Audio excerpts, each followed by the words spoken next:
the other bands play, they kill. They wear leather. They wear spikes. They rule the night. They have the right to conquer every shore.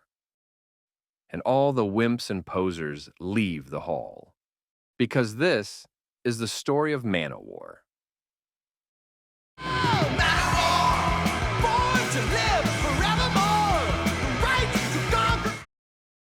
The story of Manowar began in 1980 when Joey DeMaio, the band's future bassist, met guitarist Ross the Boss Friedman while working as a bass technician and pyrotechnician for Black Sabbath on their UK Heaven and Hell tour. Ross, a former member of the punk rock band The Dictators, was the guitarist in the band that opened for Black Sabbath Shakin' Street. Due to their shared musical interests, the two became friends and decided to form a band after encouragement and advice from Black Sabbath singer Ronnie James Dio. To complete the lineup, they hired drummer Carl Kennedy and singer Eric Adams, a former classmate and childhood friend of DeMaio. Adams' real name is Louis Marullo. Ross suggested he use a stage name, and he chose Eric Adams as a tribute to his sons, Eric and Adam. The band started by playing covers of hard rock and heavy metal songs in various clubs in New York City. The name Manowar was suggested to DeMaio and Friedman by instrument maker John Doc Stillwell while they were brainstorming potential names. The name is a shortened version of the phrase man of war, and although it could be interpreted as a reference to man of war warships, DeMaio simply chose it as a synonym for warrior. The band recorded a demo in 1981 and also changed drummers, hiring Donnie Hamzik to replace Kennedy. This demo was enough for the band to secure a record deal with Liberty Records and then enter Criteria Studios in Miami to record their first album.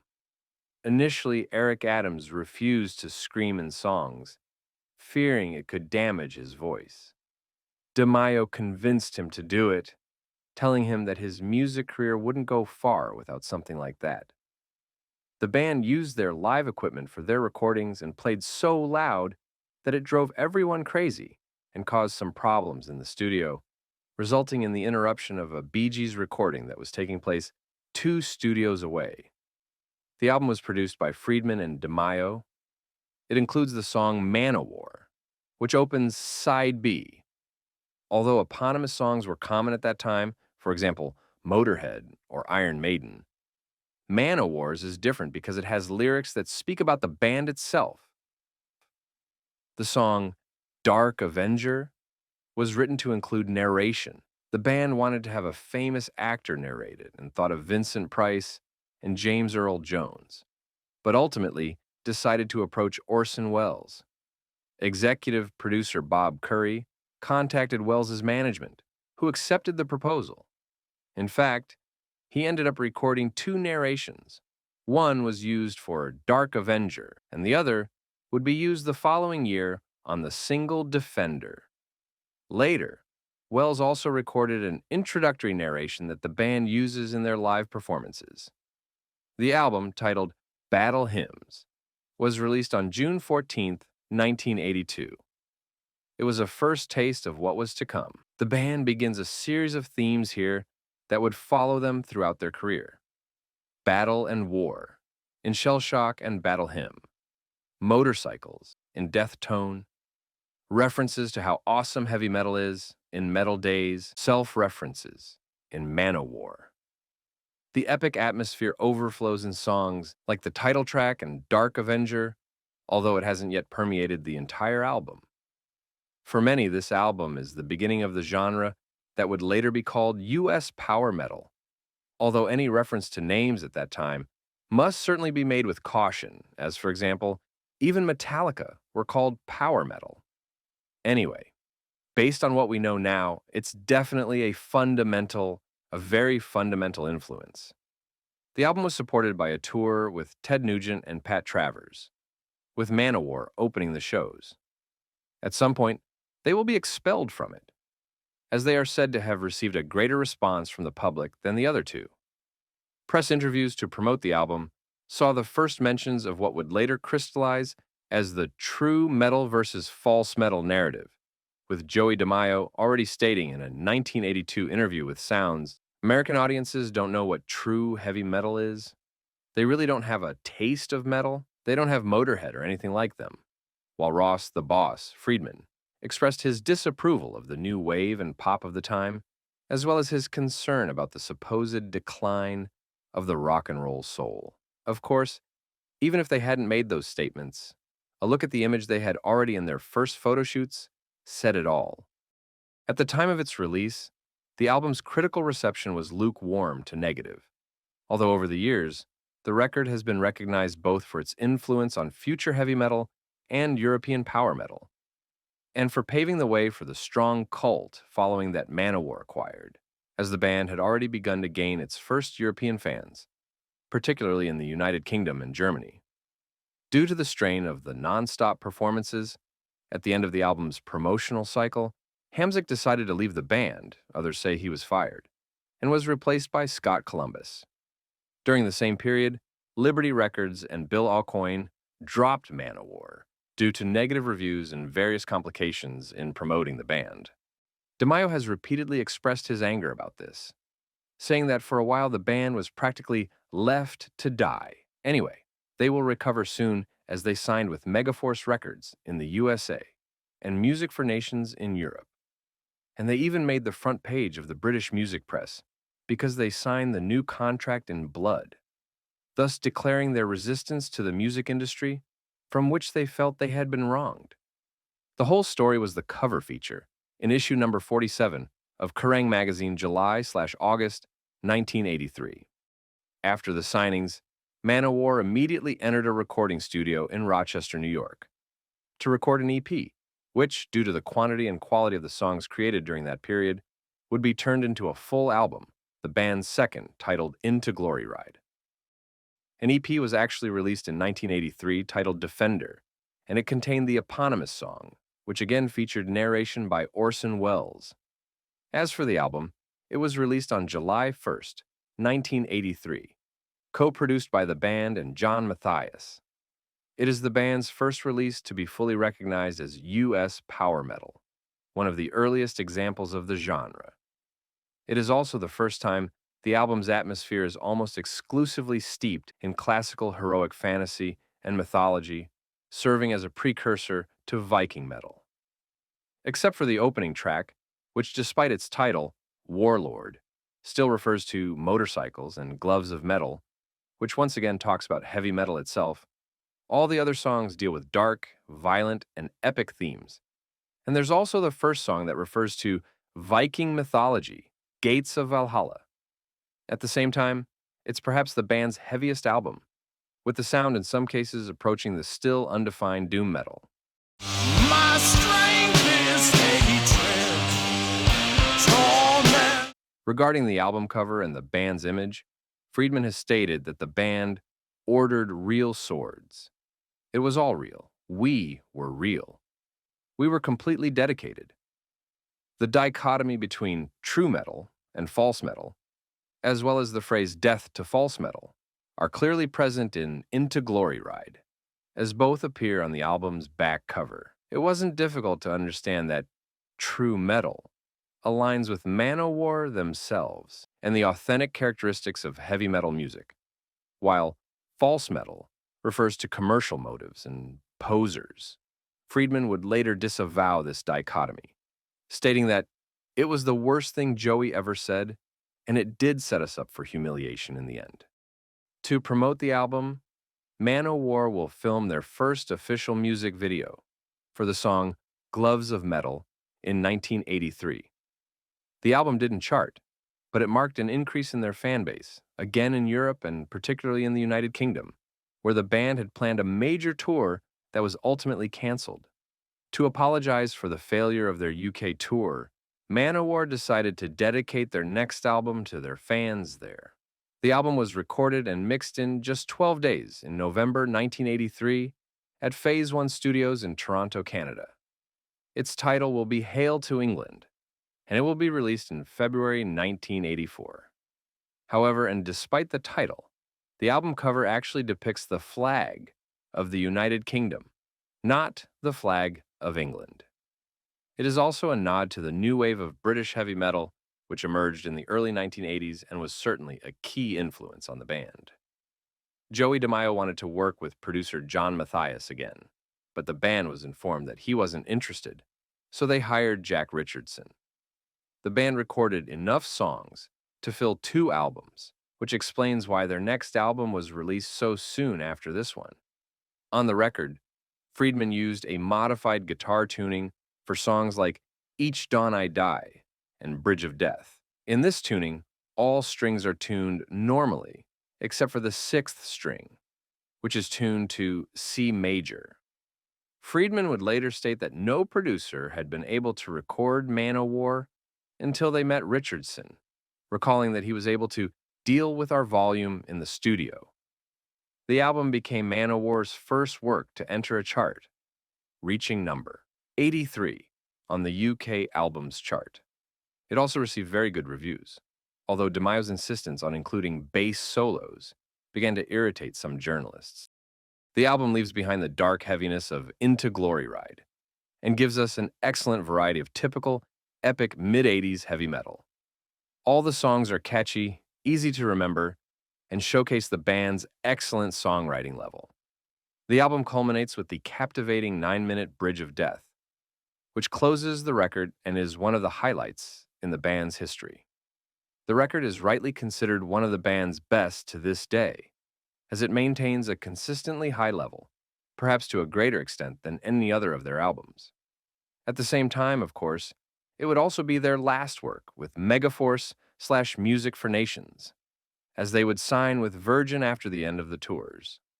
On one of these tours, the first in the UK, the support act would be the Danish band Merciful Fate. There was an issue at first about who would support whom, as the names were initially listed in the wrong order. When it was time for the first show at St. Albans City Hall in Hertfordshire on March 3, 1984, a huge issue arose with the bands, resulting in the Danes leaving the tour. According to their version, Manowar treated him terribly, culminating in the limited time and very poor sound during their set, while according to Manowar's version, the Danes wanted to use their brand new equipment, which is why they were kicked out. Anyway, the whole story has now become something like a legend. With a number of songs already ready from the Hale recordings, the band will make some final touches at the Manor Studio in Oxford. And just 10 months after their 3rd album, on October 15th, they will release their 4th, titled Sign of the Hammer. Although a click below Hale as a whole, in my opinion, the album has some excellent peaks, starting with Thor, moving through the eponymous track to the epic lyrical ballad Mountains, and culminating in the stunning Guyana, Cult of the Damned, which refers to the 1978 mass suicide of the People's Temple in Jonestown, Guyana.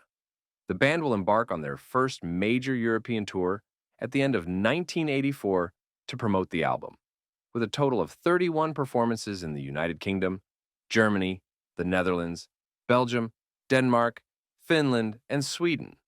They will return to Europe in the spring of 1986. Build a fire, 1,000. After further disagreements with their new label, the band changed record labels again and went to Atlantic Records in 1987. It was the first multinational they signed with, which ensured better distribution and increased exposure for the band on the international heavy rock scene. Their goal was logically to do better in their home country, since their popularity was already very high in Europe. So, in late 1986, they would enter Universal Recording Studios in Chicago, Illinois to record their next album.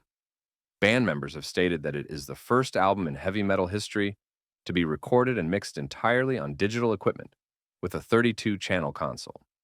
That's not accurate, as Judas Priest's Turbo had come before it. So it's simply one of the first heavy metal albums recorded in this way. Still, it was indeed the first Manowar album with a cover design by Ken Kelly, former Kiss collaborator. From this album onward, all of Manowar's album covers have been designed by him, although this will never happen again as he passed away in 2022. We can say that there's a clear correspondence between the cover of this album and Kiss's Destroyer and Love Gun, also designed by Kelly. The album will be released in February 1987 and will be called Fighting the World. It will become the first in the band's history to achieve any type of certification, as it went gold in Germany, selling 250,000 copies. It includes the re-recorded Defender, which retains Orson Welles' narration, and as it was released 2 years after his death, it is dedicated to him. It was the band's first album that somewhat divided their fan base. The album's first 3 songs, which are the most accessible and straightforward, combined with their signing with Atlantic and the connection to Kiss, led many people to believe that this was the band's glam metal album, an attempt at wider acceptance and commercial success in their homeland.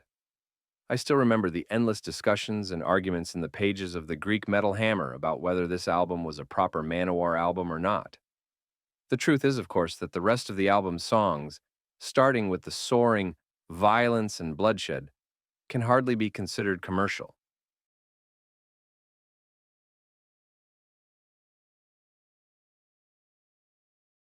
The effort for wider acceptance was also evident in the tour, which had 44 dates, 18 of which were in their homeland, concluding at the legendary Ritz in New York City in March 1988 as special guests for Motorhead. After the tour finished, the recording process for the next album began, under pretty much the same conditions as Fighting, same studio, same co-producer. The album will be released on November 18th, 1988, and will be titled Kings of Metal. It will be the band's biggest commercial success. Musically, it features some of the band's greatest moments, such as the title track, the epic ballad Heart of Steel, the speed metal opener Wheels of Fire, the sweeping orchestral Crown and the Ring, and the typically self-referential Blood of the Kings. The flirtation with a commercial sound is over.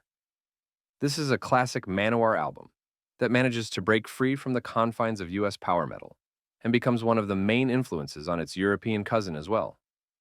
Personally, I love this album, although I can't overlook a few things, like the completely unnecessary umpteenth bass solo, Sting of the Bumblebee, the fact that Blood of the Kings takes 3 minutes to finish, or the completely cringeworthy lyrics of Pleasure Slave. The album's massive success would lead to the band's biggest tour in history, with 67 shows in 1989 for the first time in Italy, Spain, and France. During this time, DeMaio will fire Ross Friedman, a decision that, in my opinion, will mark the entire future course of the band. The exact reasons were never known with 100% certainty, although things like the eternal musical differences were mentioned. Friedman himself has spoken at times about a need to control, malice, greed, and avarice on DeMaio's part. If you want a personal assessment, from the height of the band's greatest commercial success, the bassist found the opportunity to get rid of the other major personality he had in the band, its co-founder and his companion up to that point. For me, the quality of the band's future albums will never reach the level of the 6 albums with Ross. And yes, I'm including Fighting the World. Friedman will be replaced by David Schenkel, who was selected after auditioning approximately 150 candidates. During the tour, but under much less dramatic circumstances, drummer Scott Columbus will also leave, choosing his own replacement, Kenny Earl Edwards, nicknamed Rhino. After the end of the tour, in 1992, the band will enter the House von Fried Studios in New York, with a different co-producer this time, to record the successor to Kings of Metal, which will be titled The Triumph of Steel and released in September 1992. Musically, the 28-minute Achilles, Agony, and Ecstasy in 8 parts stands out, which is obviously inspired by Homer's Iliad, with the band briefly setting aside Norse mythology to delve into Greek, something they had already done on Each Dawn I Die from Hail to England. For some, it's the most ambitious moment in the band's history. For others, it's the most overblown. As for the rest of the album, it's quite tight in its structure, straightforward, and to the point. There are significant highlights in this record, too, such as Metal Warriors, Master of the Wind, Spirit Horse of the Cherokee, and the particularly heavy The Demon's Whip and The Power of Thy Sword.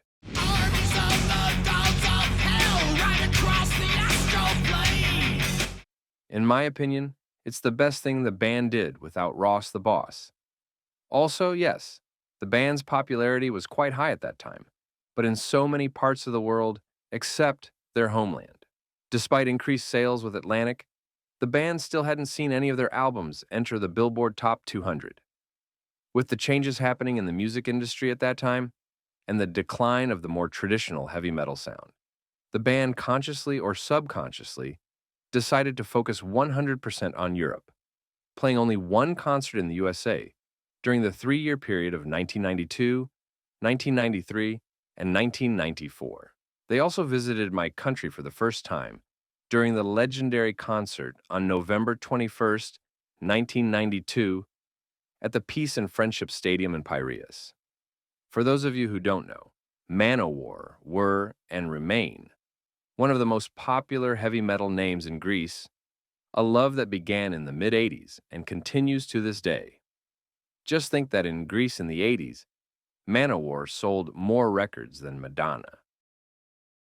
They live to spread the fear of the wrong right of self. After their contract with Atlantic ended, the band signed with Geffen Records. According to them, they were pressured quite a bit by Atlantic to change their sound towards something more commercial, and thus, the collaboration inevitably ended. In 1994, Shankle unexpectedly left the band to form his own group.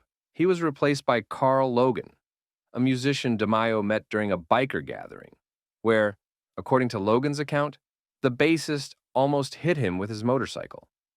That same year, another unexpected move occurred with the return of Scott Columbus, who replaced Kenny Edwards.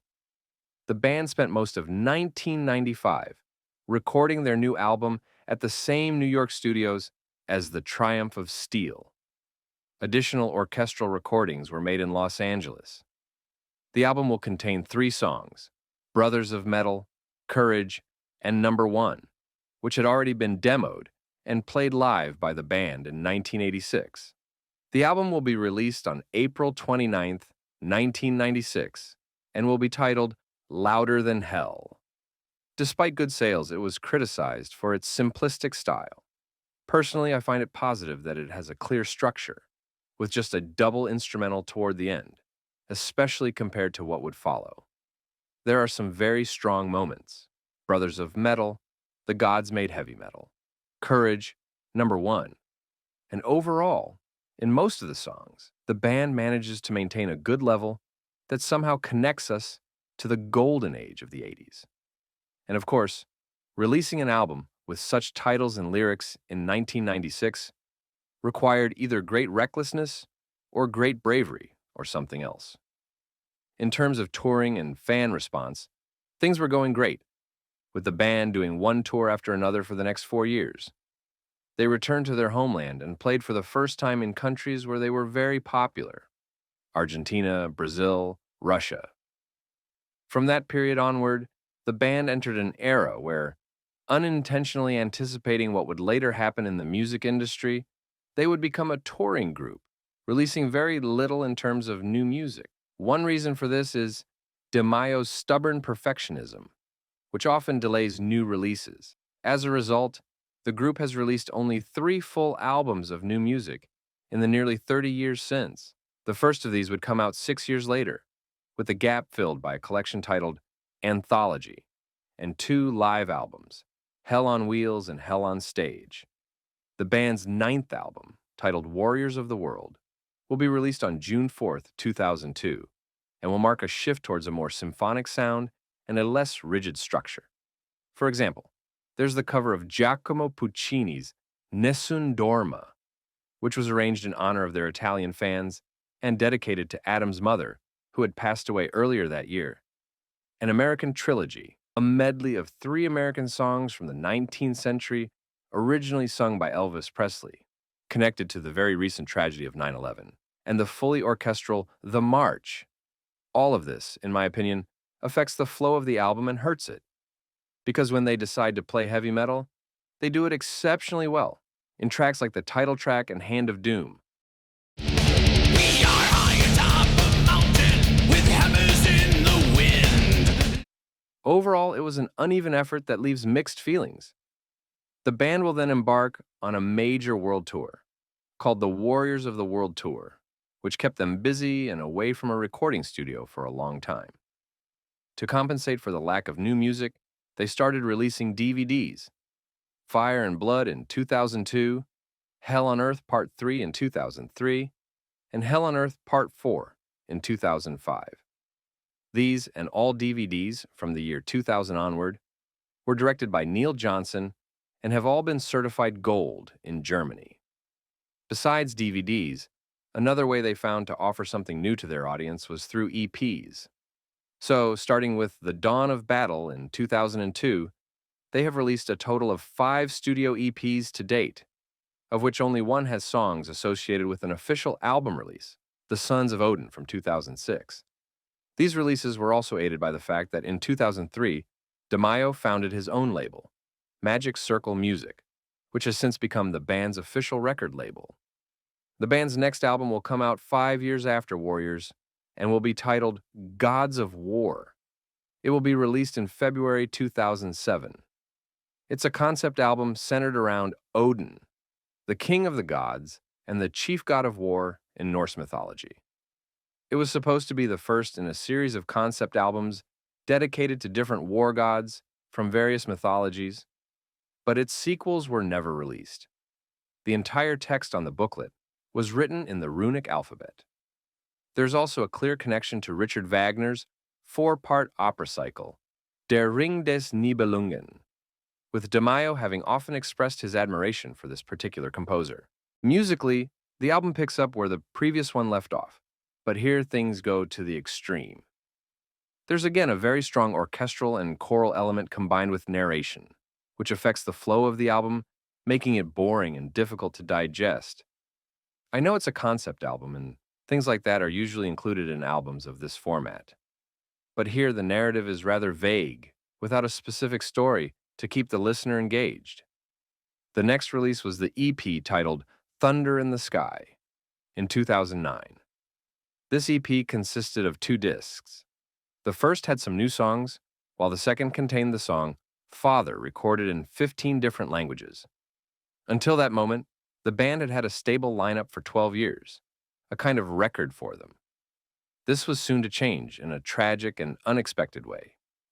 On June 1st, 2010, Classic Rock magazine published an interview with drummer Scott Columbus, who stated that he hadn't worked with the band since April 2008, and that he practically felt like he was no longer a member of it. On October 15th, 2010, Joey DeMaio officially announced on Facebook the departure of the drummer and the return of Donnie Hamzik after a 26-year absence. On April 4th, 2011, Columbus died at the age of 54. In 2020, Teresa, his daughter, publicly announced that her father's cause of death was suicide, as he had suffered from depression for many years. In the 2010s, the band found another way to cover the lack of album releases, re-recording their old albums from the 80s. It began on November 26, 2010, with Battle Hymns, officially titled Battle Hymns 2011, where Orson Welles' narration was replaced by that of Sir Christopher Lee, followed by Kings of Metal, officially titled Kings of Metal 2014, in February of the same year. In 2019, remixed/remastered versions of Into Glory Ride and Hail to England would also be released. Manowar's next studio album, The Lord of Steel, was released worldwide on June 16, 2012. It marks a change in the band's sound, moving away from the symphonic style of Gods of War and returning to the simpler one of Louder Than Hell, with the production quality of Thunder in the Sky. Personally, I find the production a bit peculiar, with a very strong bass sound that almost swallows the guitar. But okay, you get used to it in the end. I can't help but applaud their return to what they do well, with at least 4 or 5 real highlights in there. The title track, Mana Warriors, Touch the Sky, or El Gringo. Mana warriors, raise your hand. Fight for battle. On October 25th, 2018, It was revealed that guitarist Carl Logan had been arrested on August 9th of the same year in Charlotte, North Carolina, for possession of child pornography. Shortly after this revelation, the band issued a statement saying that Logan would never perform with them again. Evidence revealed that the guitarist was in possession of several videos depicting young girls between ages 4 and 12 years old being engaged in a variety of sexual acts with unidentified men. He was charged with 6 counts of third-degree exploitation of a minor. In 2022, he will be sentenced to 5.5 years in prison. A year before Logan left, Hamzik had also departed. These changes, combined with the disruption caused to touring by the coronavirus pandemic, resulted in a series of consecutive lineup changes within the band. So we had, on guitars, E.V. Martel, until 2022, followed by Michelangelo Badio, and on drums, Marcus Castellani until 2019, Anders Johansson, formerly of Hammerfall and Yngwie Malmsteen, until 2022, and finally, Dave Chedrick. Regarding new music, 2 EPs, The Final Battle 1 and Highlights from The Revenge of Odysseus, were released in 2019 and 2022, respectively. This latest work is considered part of a larger project that the band will eventually release, similar to Achilles from The Triumph of Steel. From then on, we only had announcements. On October 15th, 2023, the band announced that they will re-record their album Sign of the Hammer in 2024 and release it under the title Sign of the Hammer 2024, and also confirmed that their new, highly anticipated, as yet untitled studio album will be released in 2025. However, as of September of 2025, there is no news about either the re-recording or the new album. We're warriors, warriors of the world. No band in the history of heavy metal has provoked such extreme reactions as Manowar. There are those who swear by their name, who truly adore them, but also those who mock and ridicule them. Among the latter was a portion of the music press, although in recent years, at least the rock press has treated them with the respect befitting their name and career. Those who love them do so for various reasons. We can talk about their epic, captivating songs, especially in the 80s, as well as their impressive live shows. But the main reason is by far their absolute dedication to the heavy metal idiom, in a particularly stubborn, almost pig-headed way. In the 80s, this meant a lot in the eyes of fans who saw themselves being treated with prejudice by the rest of society in their daily lives. When metal declined in England and America, Manowar continued to serve it faithfully and perform in countries where it never stopped being popular, which enabled them to retain and increase their fan base in those countries. A clear evidence of that particular band-fan relationship is the Sign of the Hammer gesture, which developed in the 80s after the release of the album of the same name and became the band's signature. It's formed by raising the right fist above the head while holding the back of the right wrist with the left hand. The gesture's first official appearance was on the cover of Fighting the World, where singer Eric Adams is depicted doing it. It later appeared in the official music video for Blow Your Speakers, as well as on the extended album cover for The Triumph of Steel. It's certainly impressive to see thousands of people of all genders, ages, and races making this gesture at the band's concerts. Now, of course, there are also those who mocked them and continue to do so. In fact, many of them are heavy metal fans. Let's not forget that there are bands like the Italian Manowar of Steel, which achieve success as comedic/satirical versions of the New Yorkers.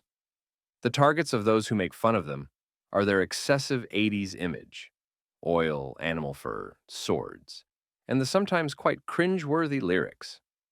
Although I don't think they have anything to apologize for, I would say that on the one hand, the exaggeration in their image was characteristic of the decade in which they achieved their big success, while they toned it down quite a bit from the 90s onward. As for the lyrics, I don't think there's a problem with a little escapism now and then. Not everyone needs to write about serious social issues all the time. Not to mention the fact that these lyrics mean so much to millions of their fans around the world. Another peculiarity of this band that is constantly mentioned throughout the video is the huge difference in success levels between their homeland and the rest of the world. It's amazing to think that they've sold millions of records worldwide without ever having one of their albums enter the Billboard 200. In the 1980s, they started having success initially in the United Kingdom and Germany, and then gradually throughout Central Europe, Scandinavia, Southern Europe, Spain, Portugal, Italy, Greece, Latin America, Argentina, Brazil, and finally, after the fall of the Berlin Wall, in Eastern Europe and the former Soviet Union. While all this was happening in their own homeland, they were simply a cult phenomenon. The situation doesn't seem to have improved in recent years, despite the recognition they finally received from the specialized press. Imagine that, according to the collaborative website setlist.fm, their biggest tour in their home country was in 2002 and had 25 dates, while they had a 5-year gap between 2005 and 2011 when they didn't perform at all. After 7 appearances in 2014, it took them 10 years to play again in their homeland, where they returned for just one show in 2024. Honestly, I don't know why this is happening. It's likely that the band itself gave up after 1992 and the changes in the musical landscape. So, this is Manowar, the kings of heavy metal. Whether you love them or hate them, you have to admit, they are a really special band.